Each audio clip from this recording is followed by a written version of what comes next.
નમસ્કાર દર્શક મિત્રો, બોટાદ દસ્તક ન્યૂઝમાં આપનું હાર્દિક સ્વાગત છે અને હું છું એલડી મકવાણા. આપ જોઈ રહ્યા છો બોટાદ દસ્તક ન્યૂઝ.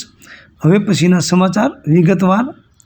ગઢડા નગરપાલિકાની ચૂંટણી, વિશાળ બાઇક રેલી યોજી ભાજપના 30 વર્ષના શાસનનો અંત લાવવાનો દાવો. ગઢડા નગરપાલિકાની ચૂંટણીમાં અંતિમ તબક્કામાં કોંગ્રેસે શક્તિ પ્રદર્શન કર્યું હતું. કોંગ્રેસ સમિતિ દ્વારા આયોજિત વિશાળ બાઇક રેલીએ શહેરના માર્ગો પર ધૂમ મચાવી હતી. રેલીનો પ્રારંભ મગરપાટ વિસ્તારમાંથી થયો હતો અને શહેરના તમામ વોર્ડમાં ફરી હતી.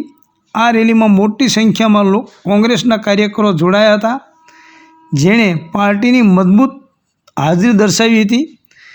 કોંગ્રેસના શહેર પ્રમુખે આત્મવિશ્વાસ સાથે જણાવ્યું હતું કે ભારતીય જનતા પાર્ટીના 30 વર્ષના શાસનનો અંત આવશે. તેમણે નગરપાલિકાની કુલ 24 બેઠકોમાંથી 18થી 20 બેઠકો જીતવાનો મજબૂત વિશ્વાસ કર્યો હતો.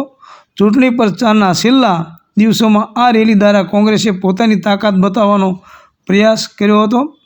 દર્શક મિત્રો, ખરેખર 30 વર્ષના શાસનનો અંત લાવવો જોઈએ, જે ખરેખર સત્તા બદલાય તો જ કામ થાય.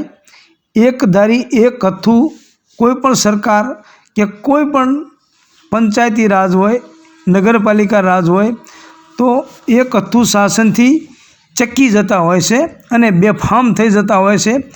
એવું સમજતા હોય છે કે અમને દુનિયામાં કોઈ કહેવાવાળું જ નથી અને અમારી સિવાય કોઈ દુનિયામાં છે જ નહીં, એવું વિચારતા હોય છે. તો ખરેખર ગઢડાના લોકોએ કોંગ્રેસને એક વખત શાસન સોંપવું જોઈએ અને એમની બોડી બનાવવી જોઈએ કોંગ્રેસની, અને કોંગ્રેસને ખરેખર જીતાડવી જોઈએ.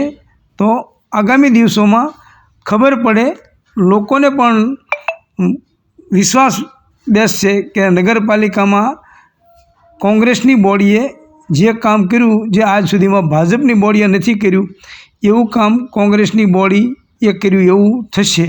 મને એવું બેસે છે, કારણ કે અહીંયા બોટાદમાં પણ એ જ પરિસ્થિતિ છે. તો ખરેખર કોંગ્રેસની સરકાર લાવવા માટે લોકોએ મહેનત કરવી જોઈએ. સૌજન્ય દિવ્યા ભાસ્કર, બોટાદ દસ્તક ન્યૂઝ, એલડી મકવાણા, બોટાદ.